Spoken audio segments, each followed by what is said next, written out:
Told you this would happen. Did I not say that would happen? As the beers cool down in the fermenter, the pressure's lessened and it sucked the sides of the fermenter in. Just as well, it's a plastic fermenter, because if it was a metal one, it wouldn't have deformed like that and I'd have lost a bit of carbon dioxide out of the beer. But as it is, it should be good enough to drink.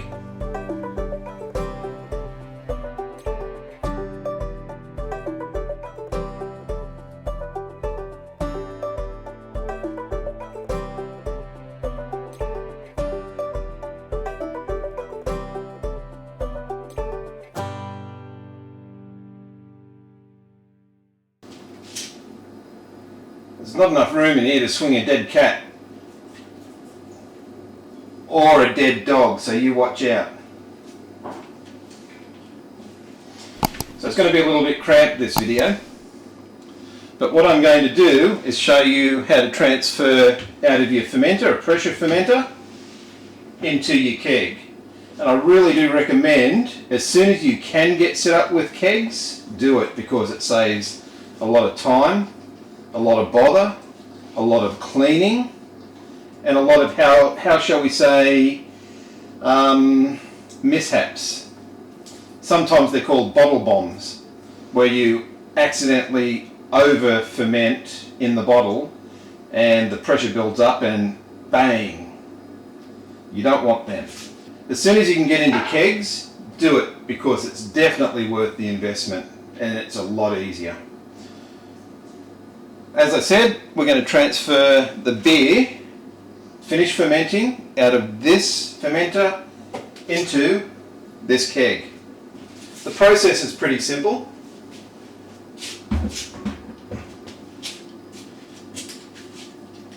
I need to connect this line from the outlet on the fermenter to, funnily enough, the outlet on the keg. And the reason I connect it to the outlet on the keg is that there is a tube that runs all the way down to the bottom of the keg, and that's going to stop, or at least reduce, the amount of foaming that happens as we're doing the transfer.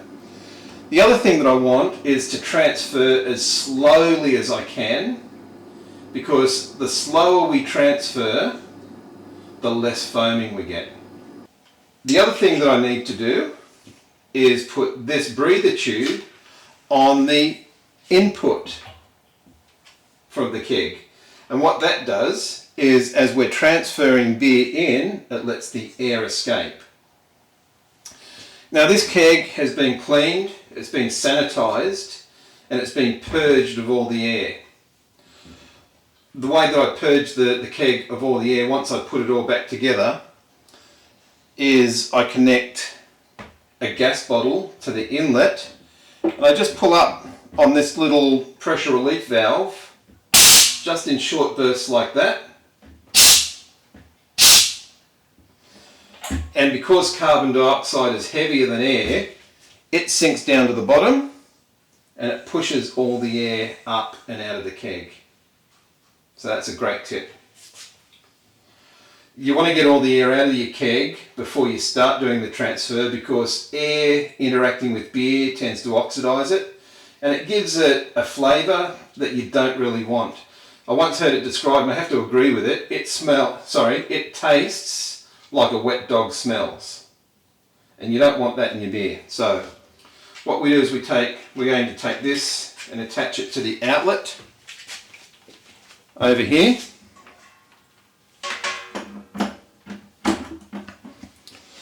And then we put it to the outlet on the keg.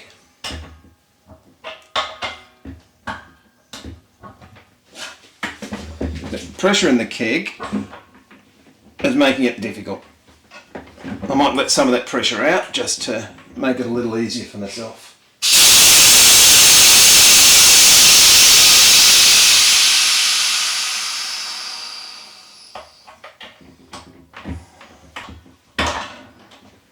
There we go, that's much easier.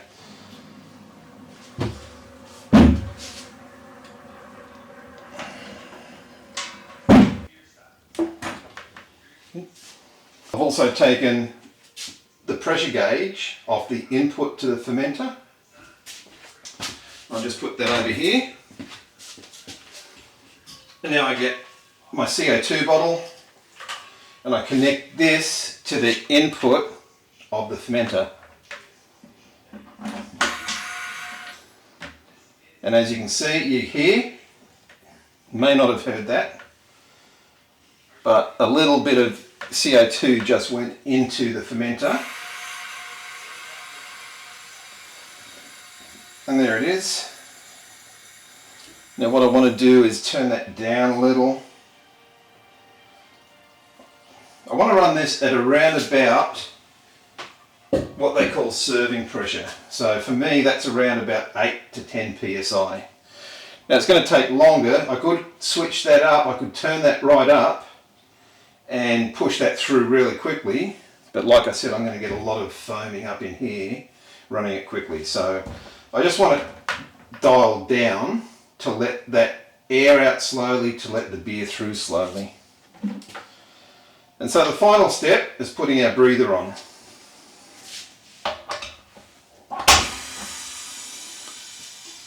Okay, so we can hear the pressure being let out of here.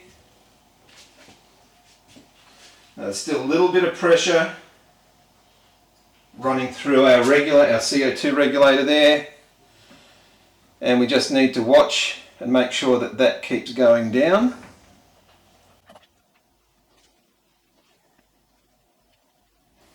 Okay, I can see that the level there is dropping, so that means everything's working. And look at the colour of that, that's almost see-through. So I'm just going to leave that, I'll come back in a few minutes. And we should be down around, getting down towards the bottom of the keg. The way this works is I've got a dip tube in there. There's a tube connected to the red post here. It goes down to a little ball float and a filter.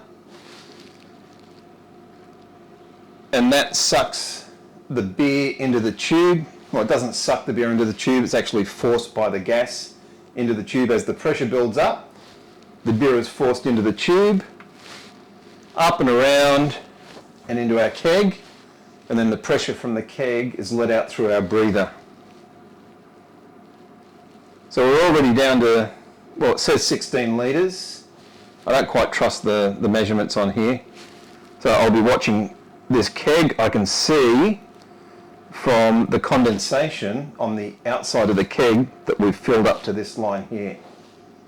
I want to stop it before it gets too full, but by the looks of that, we've got about 8 minutes to wait. Although we are down to 15 already. So I've got a porter waiting. I'll be back in a minute.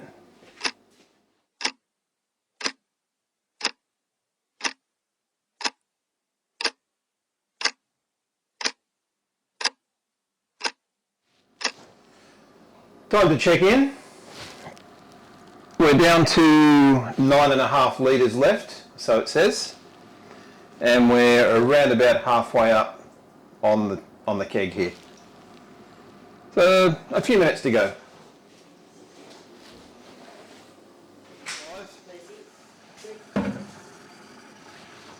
Oh, that's it, and that's it. Caught it just in time. As that ran out, that started to overflow. How's that for planning or just luck? Disconnect that. Okay, these go into the cleaner. Clean them straight away. Gas turns off.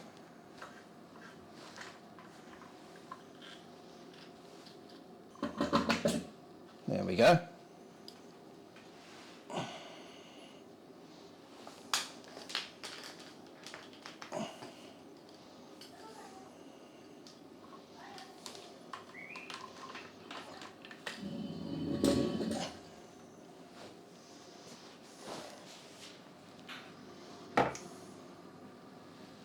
Have to clean that up.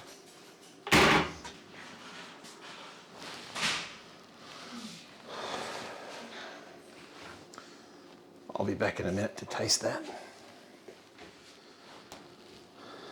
So first pour. It's not fully carbonated yet, it'll be effervescent. Partly carbonated. And when I tasted it the other day, it was beautiful.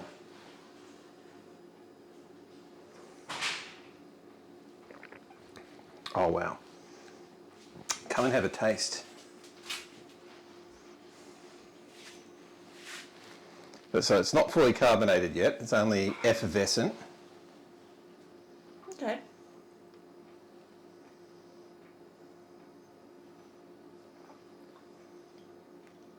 So which one's this? That's the Consequences Pale Ale. Right.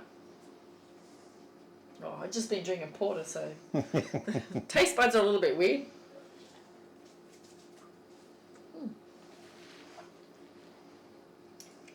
It's very nice.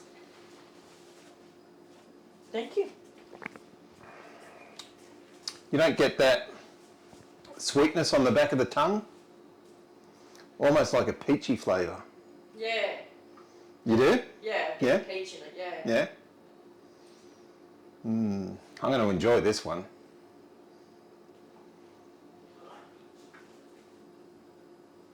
So that's it. Transferring from fermenter to keg under pressure with no oxygen. And that's going to preserve our beer. It's going to make it last longer, taste better. And it's simple. It's a simple thing to do. All you need is a couple of hoses and a spare gas tank. I've got a spare gas tank. The one that I use is the one that I use on my keg ski. It's an esky converted to a keg system.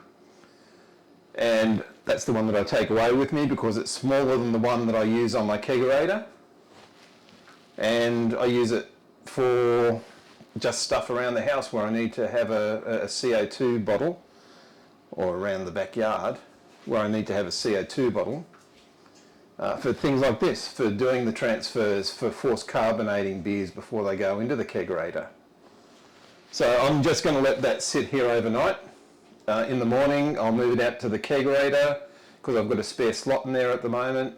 I will force carb it at 30 psi for 24 hours and that should carbonate it nicely, and by tomorrow night it will be ready to drink.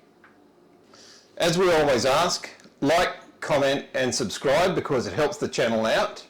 And if you want to know any more, head over to our website backyardbrewer.com.au and keep watching because there's a lot more content to come. Sláinte!